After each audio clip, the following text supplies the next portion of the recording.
Hi there, it's Nico Kratsotis on the Direct Line powered by 10Bet. Coming up on today's show, we speak to the legendary rider Mmusi Yeni, who recently rode his 2,500th winner down in Cape Town aboard the Justin Snaith-trained Land of the Rising Sun. He's a very popular figure, and he's amongst the top 5 riders each and every year here in South Africa. Later, coming up on Nico's Notebook, once again the photo finish reared its ugly head down in Cape Town a couple of weeks ago. We'll look at the rules regarding photo finishes and what my take is on it. And finally, we'll look at the NHA and what's been happening in the boardroom there. That's all on today's The Direct Line, powered by 10Bet.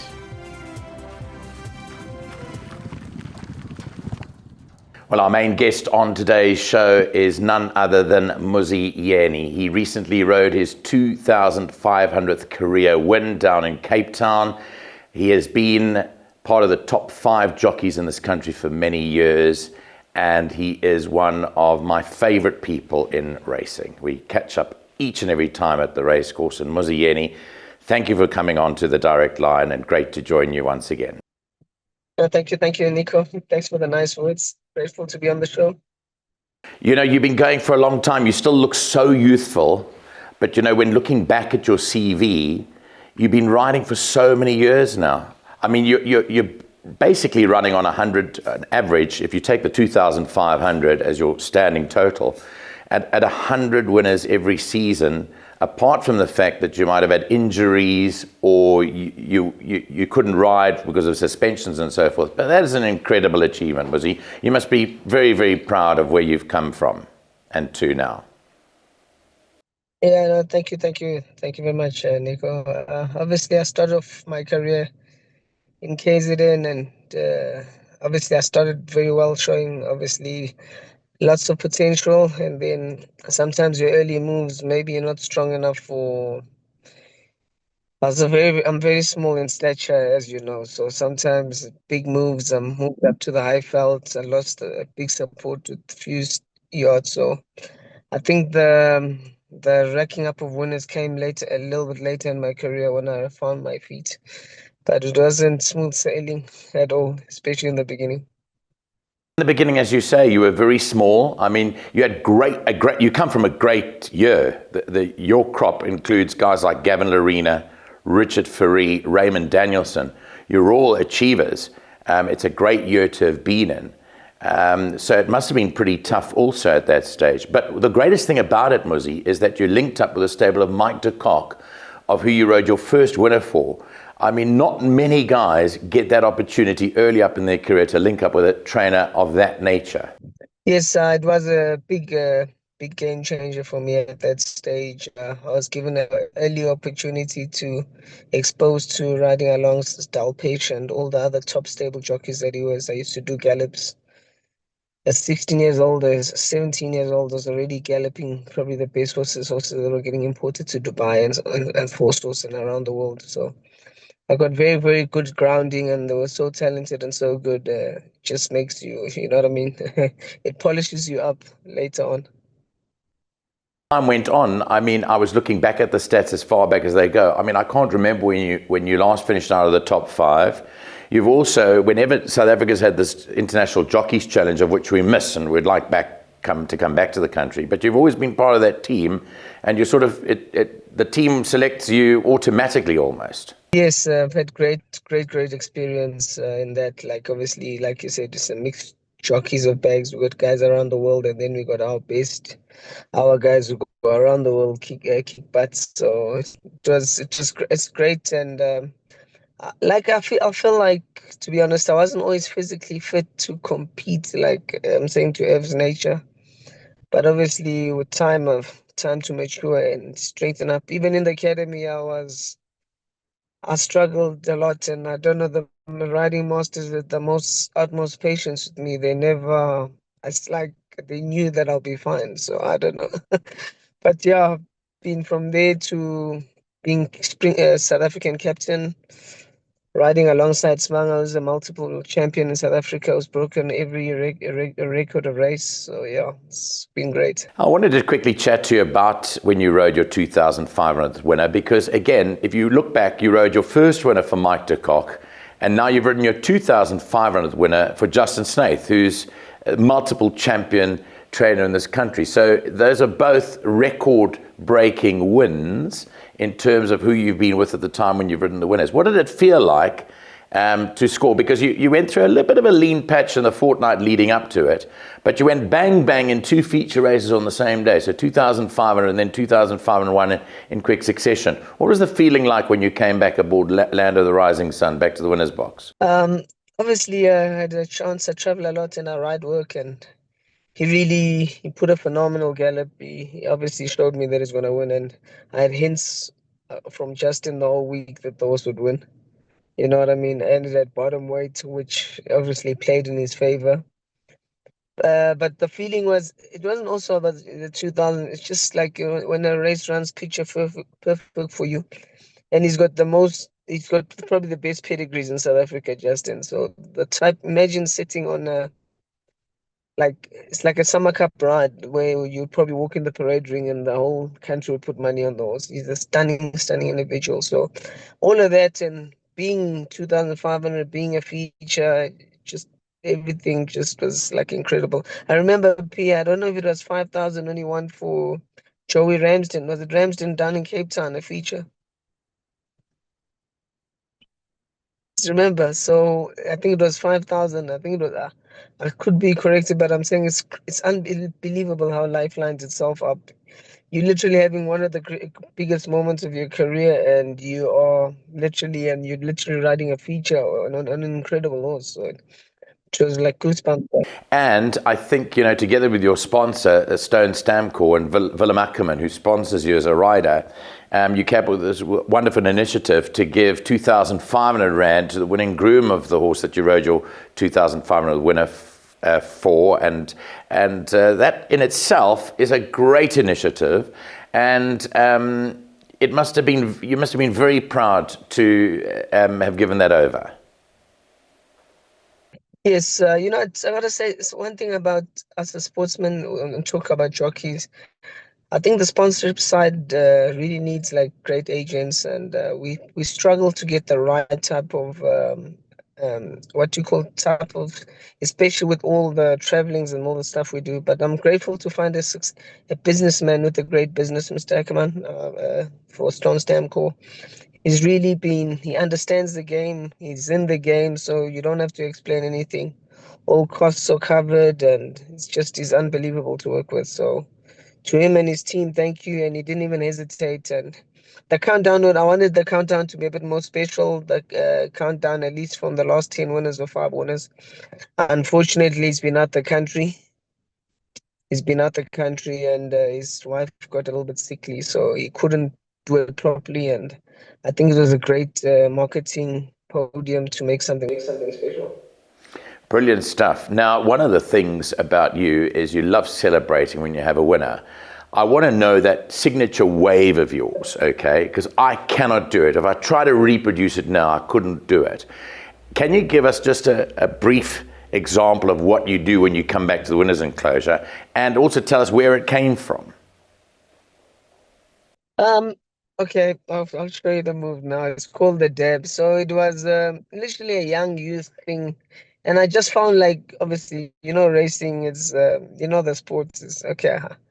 Trying to explain it right is for the wealthy, and we all prim and proper. When in the ring, we dressed in our suits, but I just wanted a lighter effect. I'm in my As a sportsman, I'm probably like in my prime, and I didn't want to lose that fun in the game. And I thought, you know what I mean? Racing is also about now integrating, getting more younger people involved in the racing, get them to the track.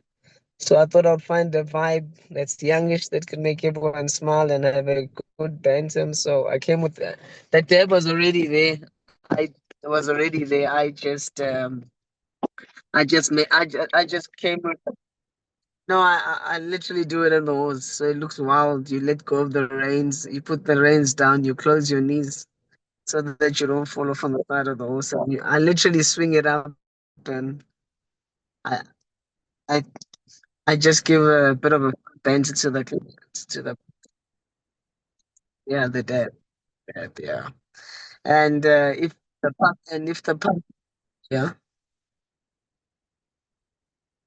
that if the public, let's say there's been a lot of money for the horse, there's always a lot of symbols that come with the dab when you've knocked them out the park. And Yeah. I think it's brilliant. I think it's, just like Simanga's got that signature whoop whoop shouting, it's become part of your repertoire when you win a race. And I love seeing it every time I call you into the winners enclosure, because I think, as you say, it brings a new type of love of winning and celebration, excitement of when you come back to the winners enclosure. So continue on your journey with that. I wanted to quickly touch on the big horses that you've ridden in your time, the ones that you remember most. I mean, if I think of when your first Group 1 winner, Happy Landing, which won for you here on the Highveld. I think of a horse like Got the Green Light you had tremendous success with. It's a pity you didn't win the Hollywood Bets Durban July on him, but he was one of the good horses. Are those some of the best that you would have ridden, or the memorable horses that you would have ridden? What are some of the best horses you've ridden?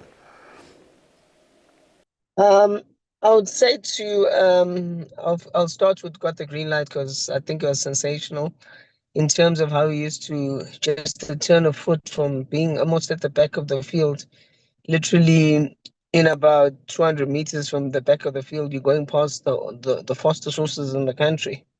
So he had an incredible turn of foot. And then we rode War of Athena, won the Triple Crown, who literally canted home. We literally canted home in the last leg. She was versatile.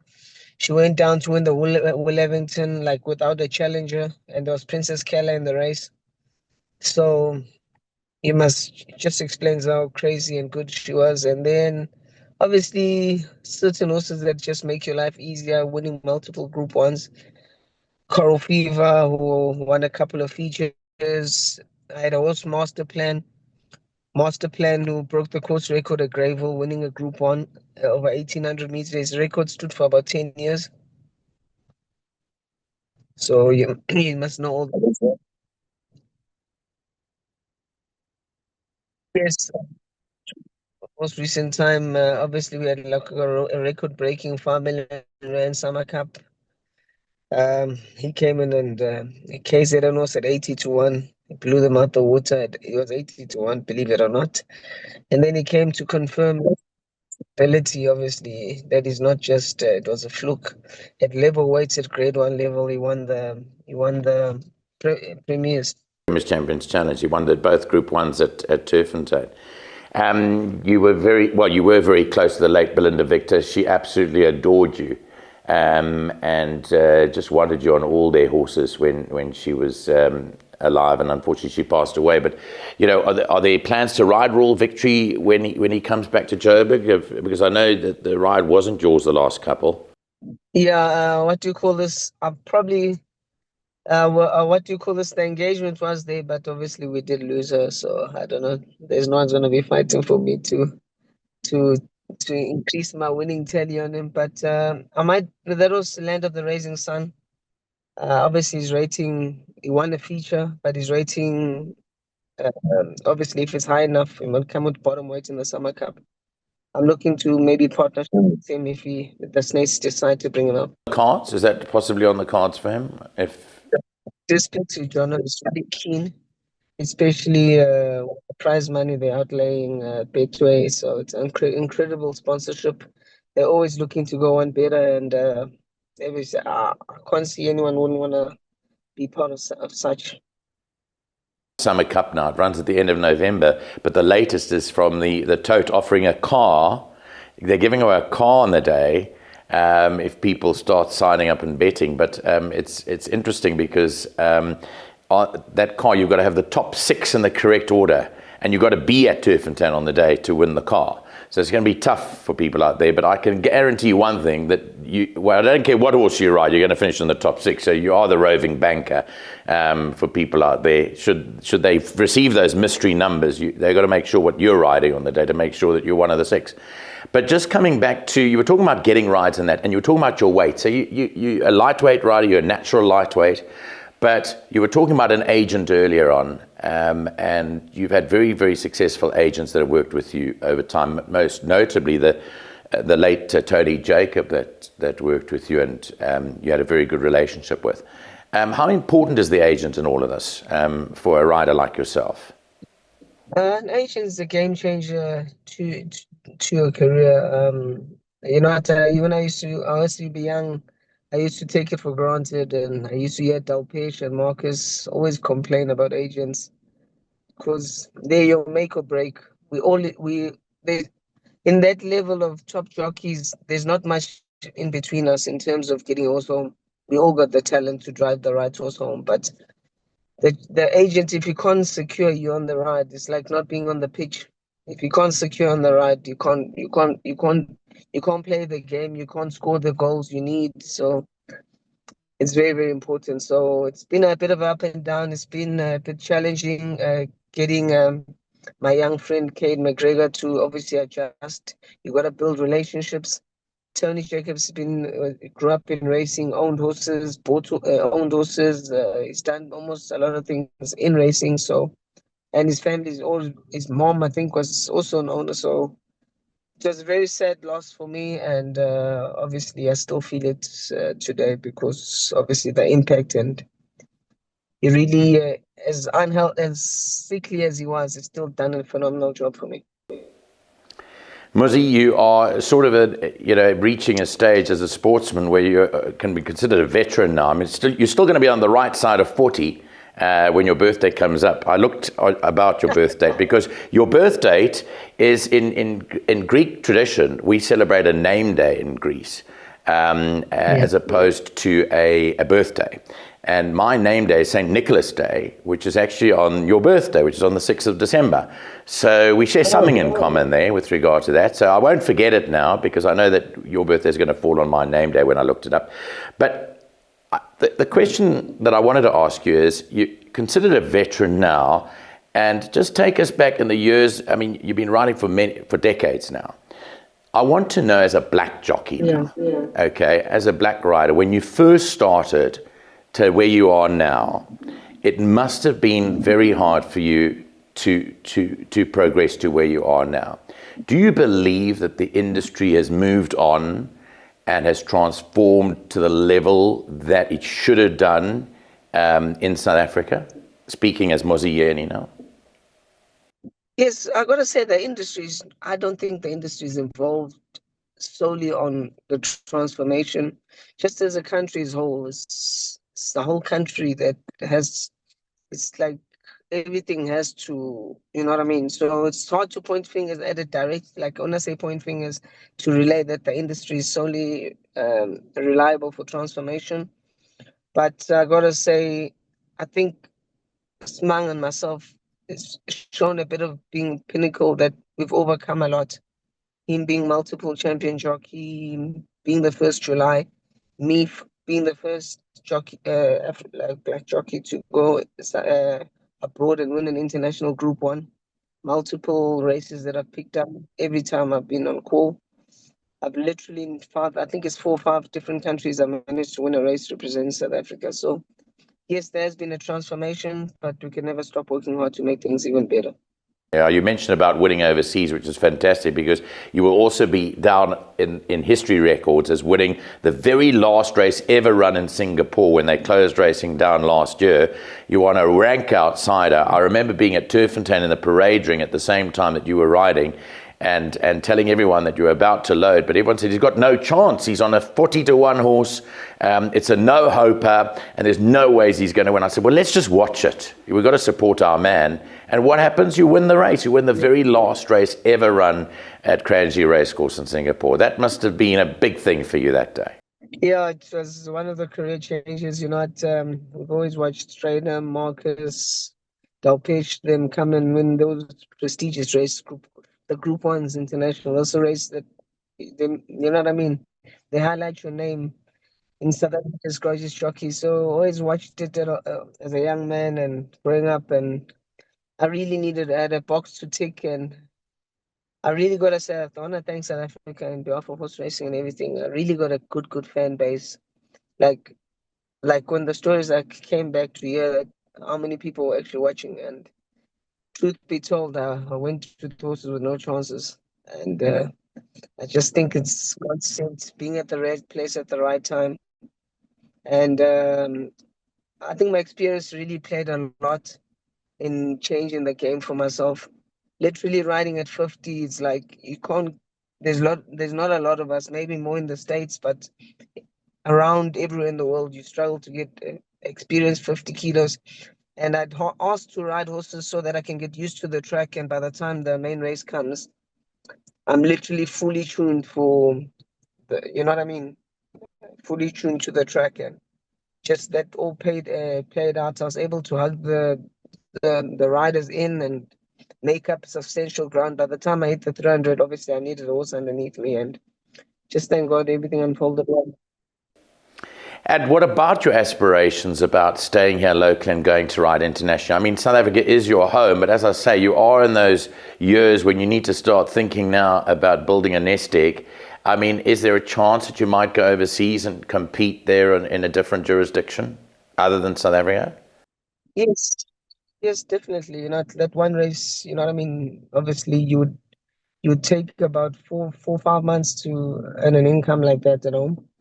And so you do wanna, if you got the potential to earn the type of money, you need to be that side. So I would like to go, but obviously I believe I'm worth every penny. So I only for a good contract I would consider. Otherwise, I'm happy at home. Well, it's been a great pleasure catching up with you. I know that you're going to have another tremendous season. We're only in the early part of the season. You've got everything. You've got flames burning in Durban. You've got your big stable in Cape Town, where you're having great success with the top stable in the country. You're still very much loved in Joburg. You're loved in PE. I mean, at the end of the day, Gqeberha, the Eastern Cape, adores you when you go there. So you're just a general likable guy, a popular guy, but most importantly, you're a successful rider that we are extremely proud of. And I can speak as a commentator now that I'm extremely proud of all your achievements, Muziyeni. Great pleasure to speak to you again, and all the best for the rest of the season. Thanks for appearing on the show.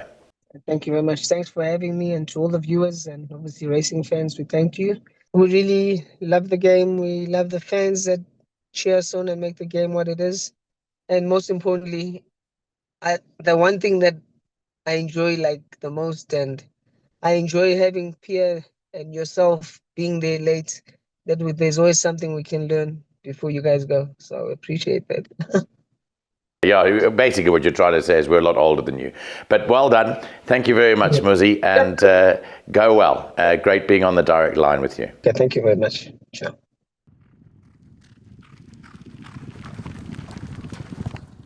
Welcome to Nico's Notebook on the final section of the show today. Well, unfortunately, the photo finish reared its ugly head again at Durbanville Racecourse, Hollywoodbets Durbanville, on the 22nd of September. It was a Monday, and everything was going swimmingly well until there were a lot of close finishes on the day. And you'll be able to see those close finishes as I speak about it here, because what was happening was the horses were crossing the line, they were hitting the line, and when the photo finish was produced for the judges to make an assessment of who won and who ran second and third and fourth and so forth, when they looked at the mirror image, it was evident that the mirror image was actually not a true reflection of where the horses' noses were. Every horse on the line in a normal photograph on the mirror image seemed to be past the line. And then I looked up the rule. So the rule 65.5, and this is important to note, says, except where a horse's nose is not visible, the judge shall base his decision exclusively on the horse's nose, and if there is a discernible difference, he shall not give a dead heat. Well, one of the races on the day was given a dead heat between the horses Saudi Cat and What a Fortune. Close analysis of the photo shows that whilst both noses appear to be touching the main line in the running of the race, on the mirror image, only one of the horse's noses appears over the line, and that is Saudi Cat's ahead of What a Fortune. My take on it, and if you look at all the photo finishes on the day for either wins or places, is that what they were trying to say was that if the horse's nose on the mirror image is past the line, then that's fine. It's okay for the horse's nose to appear past the line. But in my looking at this particular photo, what I'm saying is that if it was a dead heat, then both Saudi Cats and What If Fortune's nose needed to be past the line in the mirror image. Whether or not you use the mirror image as the final take or not, both horses' noses had to be on an equal level past the line in order to declare a dead heat. And going back to that rule, if there is a discernible difference, the judge shall not give a dead heat.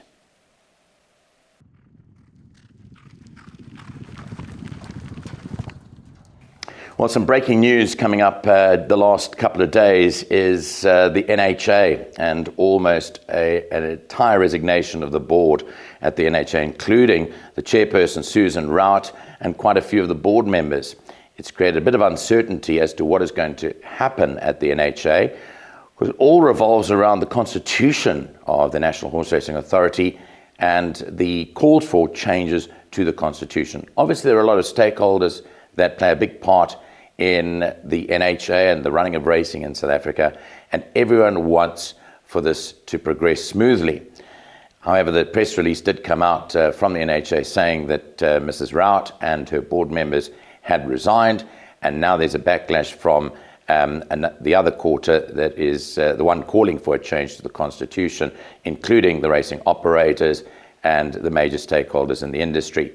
One just hopes, from my perspective, that it's all cleared up and the fighting that is currently going on in the media tones down, and that we can get on and create what's necessary for a productive South African horse racing industry. We'll close on that note with great prospects that lie ahead for our racing here in South Africa. This has been The Direct Line, powered by 10Bet. I'm Nico Kritsotis. Hope you enjoyed the show. Look forward to seeing you again soon. Bye-bye.